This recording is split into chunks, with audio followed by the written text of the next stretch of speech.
So far, my only success for today is filming while it's still light out for once. I mean, I had a lot of other things to do that were probably more important than filming, but I haven't filmed a video while it was light out in so many months, so small successes, right? Hello, my name is Elise, and I am here today with my December wrap-up from 2021. I read 23 books, I think it was, in December, which was a lot more than I was expecting. I had final exams for college in December, so I was expecting to read a total of like 0 books because clearly I was busy. But one of my favorite things to do in life is just not be great with my priorities. So clearly I did a lot of reading instead of studying, and I just added to my stress because that's just my personality. I also did a lot of reading after finals because I really I had met my Goodreads goal by a lot. I had a Goodreads goal of 100 books in 2021 and I totally surpassed that.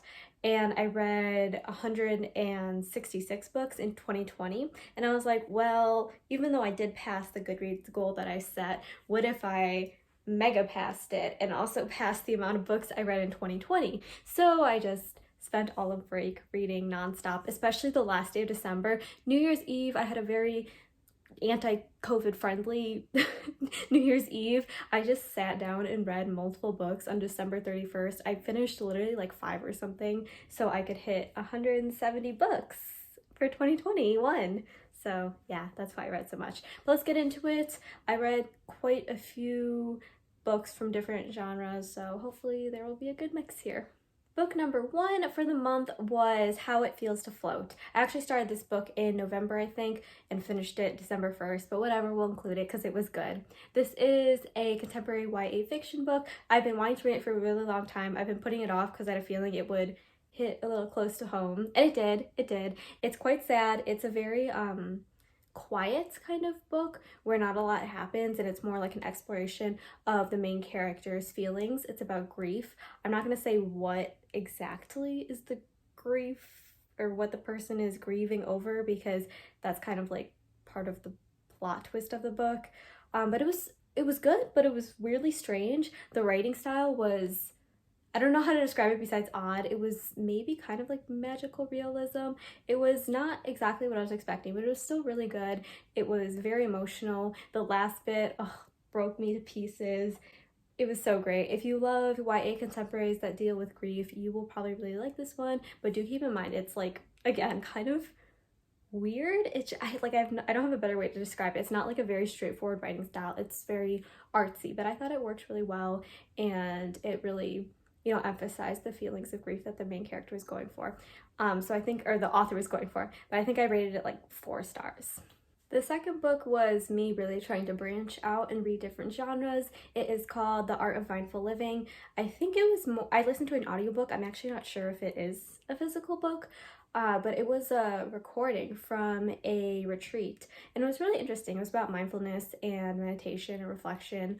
I will say it did take me multiple library loans to finish, even though it was only like 2 hours long. I forced myself not to listen to it at 3 times speed because I was like, this is about mindfulness and meditation. I feel like I should listen to it at the slow speed, and I always want to finish things so quickly. So I did that, and it kind of stressed me out because I just like to listen to things really fast.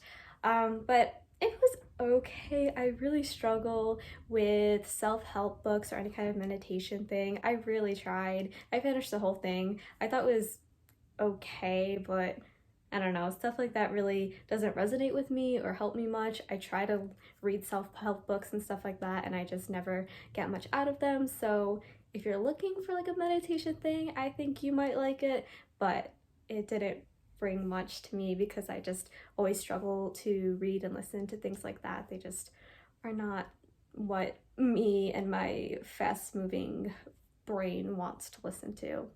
But yeah, it was still okay. I don't think I ended up rating it.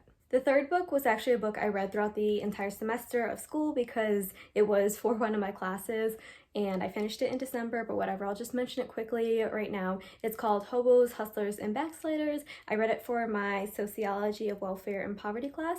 It was pretty interesting. It was an ethnography about homeless men in San Francisco. I thought it was intriguing. I don't know if the writing style was my favorite. Like, you could tell it was someone in college or freshly out of college. I don't know. I've read better ethnographies, but it was still a really interesting topic, and I liked the class that I was in. So yeah, it was decent for class material. I thought it was interesting. I don't know if anyone in BookTube would be interested in that, but I read the whole thing and I thought it was okay. It was sad. It was yeah, it was definitely sociology. I don't know, I don't want to gush about sociology on my channel, but yeah, it was definitely up in my interests, but I don't know if it was my favorite approach writing style wise.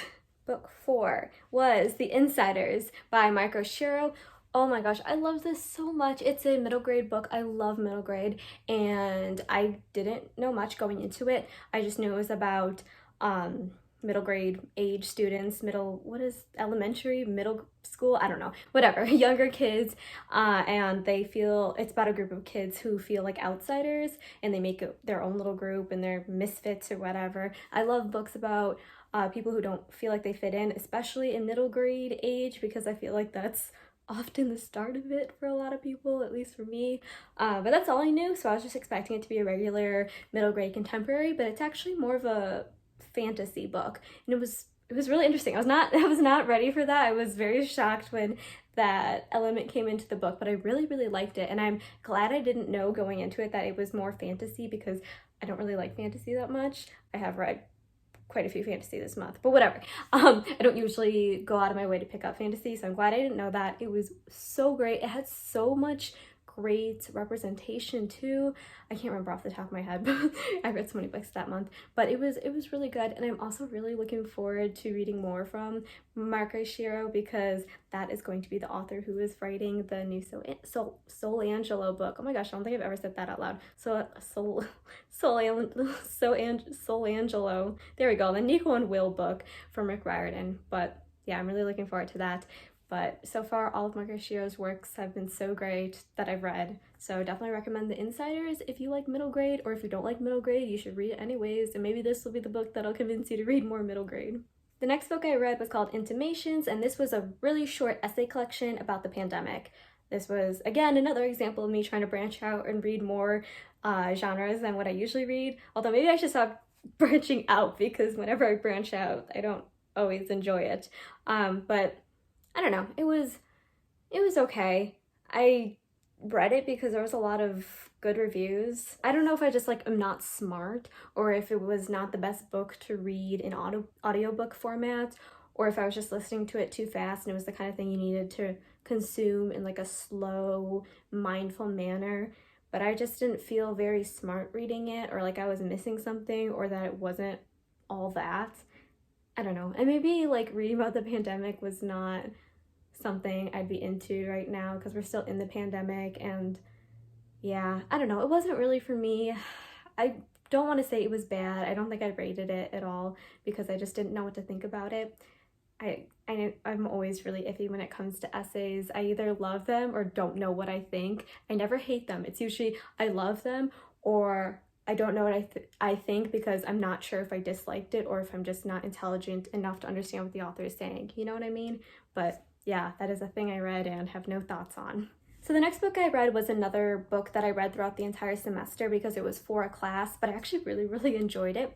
It was called Age of Opportunity, and I read it for my Psychology of Adolescence class. So it's about the psychology of adolescence, hence the name of the course I was in, but I just thought it was a really interesting book. I mean, I think a lot of the findings in it were things that I was like, oh yeah, that makes sense. I probably could have come to that conclusion on my own, but it was just really interesting reading about things that I could very clearly could relate to, because obviously I have been an adolescent and I'm still technically in emerging adolescence.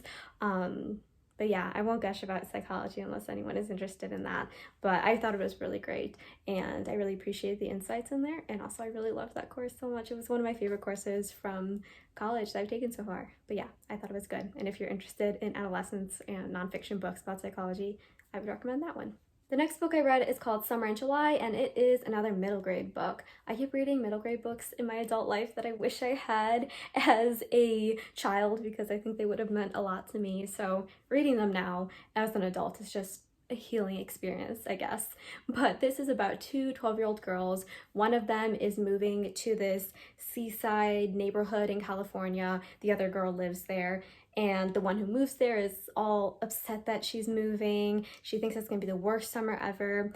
She's preparing to have no friends, to be miserable the whole time, to be pretty much ignored by her mom, just, you know, bad vibes all around. And she meets this surfer girl. It's basically two girls, sapphic girls, two sapphic girls. One is all sunshine, surfery vibes. One of them is like goth, literally, like she's described as goth and like all negative, and that is always the vibes I'm going for. It basically kind of reminded me of like non-fantasy, like just straight up contemporary realistic fiction version of Nico D'Angelo and Will Salas, but like, yeah, it was just very lonely and about finding friends in places where you don't think you're gonna find friends and just feeling out of place, but then finding your place.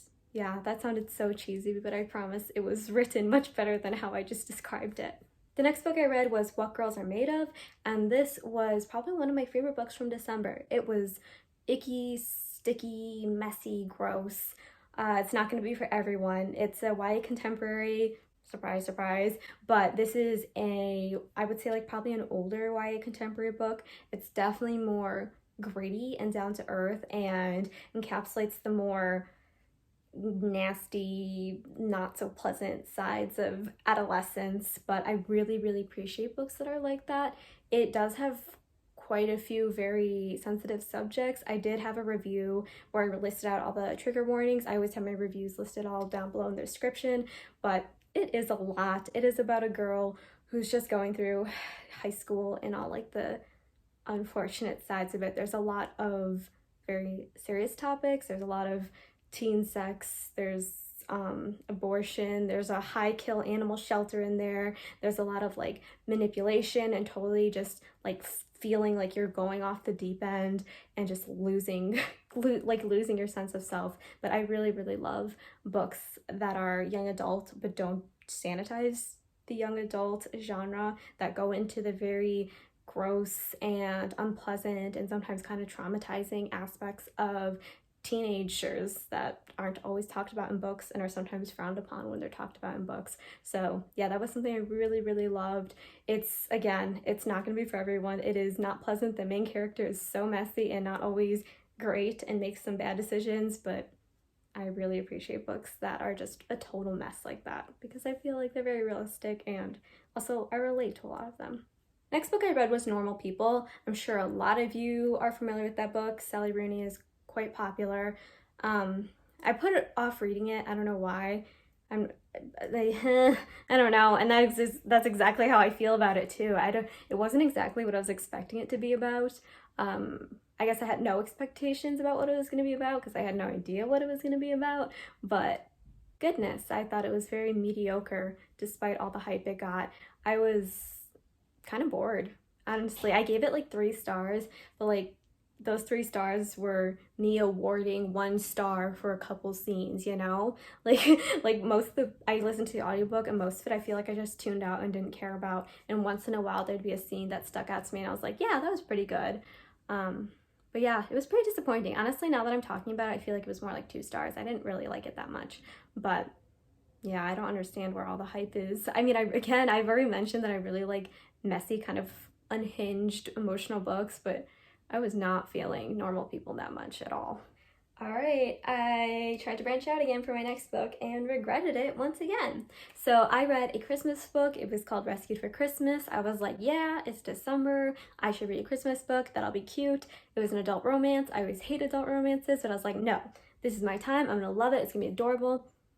No. I think this was probably the worst adult romance I've ever read.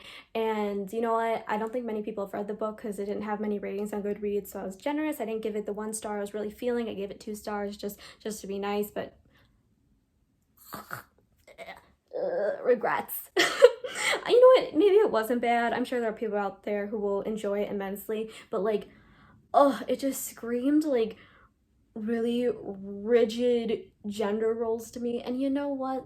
Some of y'all, I'm sure that's not a problem, but oh my gosh, like sometimes there's nothing wrong with that, but oh, it was so weirdly forced. I like felt uncomfortable. Like, okay, I gotta rant now.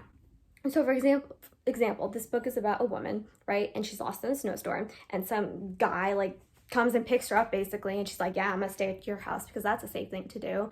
And yeah, then there's just like weird scenes, like the love interest, the guy, his wife is dead, so it's not cheating that he likes this other random woman. And then like the woman's like, oh, I want to cook for you, but it would be wrong to cook with another woman's cookware or whatever, because that's just, you know, I wouldn't want to do that to a woman, use her womanly cooking stuff because she thinks that the guy is still with his dead wife. So yeah, I was just like, oh, the little details like that, I was just like, why? I had to read that with my own two eyes. Oh, it was so bad. Oh, and the descriptions of the man, I couldn't do it. Oh, all the like muscly descriptions, oh my gosh. I was so bothered. I was so angry reading it. I'm sure a lot of adult romances are like that, which is why I don't like them, but oh, I couldn't. Next book was They Both Die at the End by Adam Silvera. This is one of the most popular books on TikTok. I would say it's probably the most popular YA book talk book. And I've read Adam Silvera books before. I read them way before they got popular. Not to be that person, but yeah, They Both Die at the End was like the only one I hadn't read for some reason. I'm not sure why. But I was expecting to cry, to bawl, to be emotional, to like, you know, be ruined. It was not that. I mean, it was like enjoyable. It wasn't bad, but it really wasn't, you know, all that. I feel like I'm gonna be attacked by people for saying that, but yeah, it was like, it was okay. Like, it just very much okay, but it was not as emotional as I was expecting it to be. I did not feel a single emotion while reading it, you know, but it was enjoyable. So it was like a solid 3 stars for me or something. Very baseline, mediocre, okay-ish. Next, I read Somebody's Daughter, which was a memoir. I would say this was a very typical memoir. It covers a lot of things that I often see in memoirs, like family life, lots of parent issues, racism, sexism, relationships, stuff like that. So I didn't think it was anything new or insightful, but it was very much a decent read. I didn't rate it or anything, but I really enjoyed it still. And if you like memoirs that deal with a lot of social issues, this one is perfect. I really liked it, but yeah, I wouldn't say it was anything that stuck out to me compared to other memoirs I've read, but it was still perfectly enjoyable and emotional for the time I was listening to it as an audiobook. Okay, woo! Book 13, I finally read a physical book. And it was disturbing. This is called Boy Toy. I bought this so many years ago. It was when I was in high school. It had to have been at least like 5 or 6 years ago that I bought this. But goodness, do not read this if you don't like disgusting books. This is a very provocative cover, I will say that, but it is also a very provocative book. But I feel I would change the cover if I was in charge of this, because I feel like this gives off bad impressions. Like, it's like, I don't know, but it's like a social issue thing. But it is about a boy who, I think when he's 11, I'm not sure, but he's basically a victim of sexual assault and rape from his teacher. And obviously that is very disturbing, but it's just more disturbing because it's in the first person point of view, and there's flashbacks that are very, very, very vivid and descriptive. So please keep that in mind if you're interested in it. But I will say this was surprisingly fantastic. I gave it 5 stars. This was probably, again, one of my favorite books from the month that I read it in, December. Disgusting, icky, not great. It's a very hard book to describe why it's good, because none of the contents itself are inherently good, but it's written in a way where you understand what the author's trying to get at. I don't know. I knew this was going to be a hard book to describe because it's literally about pedophilia, but yeah, I can't say I enjoyed it, but I was definitely moved by it. I read it in one night. I haven't read a physical book in so long, and I literally just went through all of it, and yeah, I'm being careful with my adjectives. I can't say it was great. It was horrifying, but I can't even say it in the good way. It was horrifying, and yeah, we'll leave it at that. It was horrifying, but well written. There we go. Next book I read was a disappointment. I read I Kissed Cheryl Wheeler, which is an arc. It's by Casey McQuiston. Casey McQuiston? Yeah, right? That's how you say, yeah. But I know this was a super anticipated release for a lot of people, me included. It is Casey McQuiston's first young adult book. It is sapphic. It is a thriller / mystery. It is, like I just said, a young adult book. And it was kind of a disappointment. I was so excited for this book. I was not prepared to be so bored. I hope other people like it when it comes out. Obviously, I really like that author. I have Casey McQuiston's book right here, One Last Stop. But yeah, this one was not for me. I was strangely bored during this book. I have a whole lengthy review that y'all can check out down below.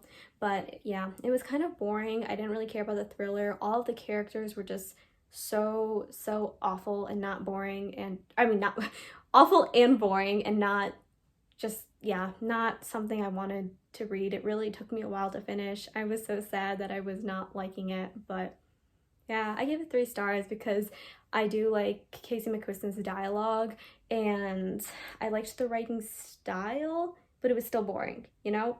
I don't know. I don't have a better way to describe my feelings on it, but I think it was probably Casey McQuiston's weakest book. But shh, sorry if you were looking forward to it. I hope you like it more than me.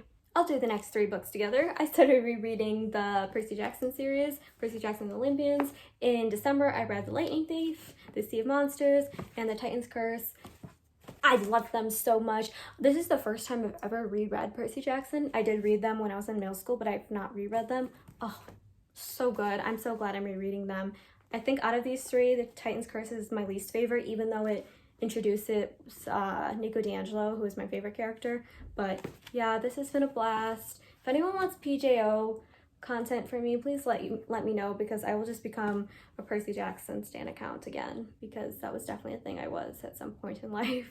The next book I read was Hazel's Theory of Evolution. This was another really great middle grade book. It features a character who is questioning whether they might be asexual, or at least on the A spectrum somewhere, and it was just so great. It was one of those books where it has like a pretty lonely, angry middle grade age character, which I've said a million times is always my favorite, and it did a really great job of definitely being targeted towards the younger audience, but still bringing in some more important overarching issues and information. So yeah, I definitely recommend that one. It was really well done, and I really love the audiobook too if you're into audiobooks.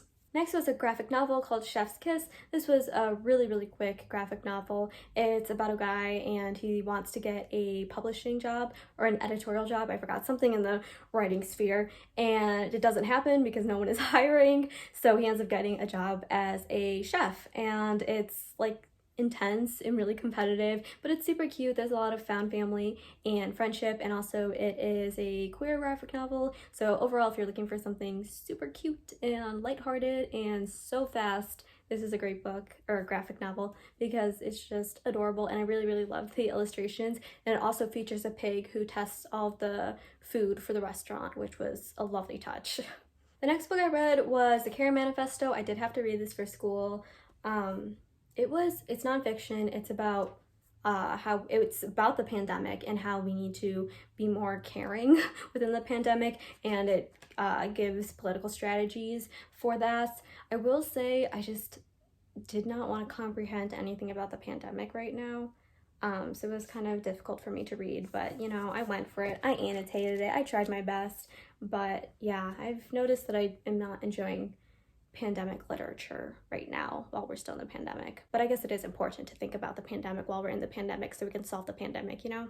But yeah, I don't know. And then I read Before the Ever After, another super short book. It is middle grade, and I thought it was good. It's about basketball, and sometimes I'm hesitant about sports books because they become a little too sporty sometimes, because I know nothing about sports. But this was a really good balance of still being about sports, but also not really that being the focus. It's about a kid and his dad is, oh my gosh, I forgot, I think a basketball, no, he's a football player. Oh my gosh, I don't know the difference between sports. Whatever, he's suffering from like head injuries and stuff, and that's like affecting his mental health, and there's repercussions on the child because of that. And it's just like a really fast-paced but sad emotional read. I really liked it. I was not expecting to like it that much, but it's very hard-hitting and it hurt a lot. Yeah. You guessed it, I tried to branch out again and didn't like it, but I tried to read the Empress of Salt and Fortune. I've seen so many good things about it. I was like, yeah, I want to hear good things about it and then also think good things about it, right? That didn't happen. I don't know. I can't even tell you what it was about because I was just like not focusing on it because I was kind of bored and it wasn't really capturing my attention. Maybe I'll try it again because it was such a short book, but it wasn't my thing. I didn't rate it because I don't know if it was just because I was distracted or what, but I just like was not enjoying it in the way that I was hoping I would. I just had no thoughts on it at all. Gosh, I haven't filmed a video this long in forever, but we're at the last book. Last book of 2021 that I read literally mere minutes before midnight for the new year was Orpheus Girl, and I have mixed feelings on it. First of all, the cover is gorgeous, but it's about a girl who is sent to conversion camp when she is caught with another girl, and I don't know, it was good, but I just felt like it was too brief. Like, as you can tell, it's a really short book, and a lot of the scenes are only like a page or so long. Like, for example,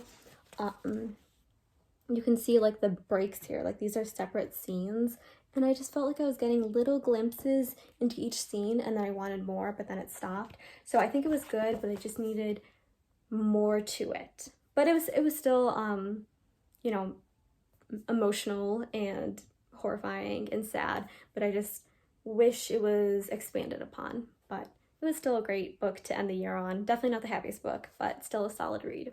Whew, that's it. That's all the books. Wow, I haven't filmed a long wrap up in forever, but there we go. That was all I read in December. Anyways, I hope you all enjoyed the video. Let me know if you've read any of these. Let me know if y'all are up for some Percy Jackson / Rick Riordan content because I've been dying to make that. But yeah, you all have a wonderful day. See you next video. Bye-bye. Let's not do that. I don't know what I'm trying to say.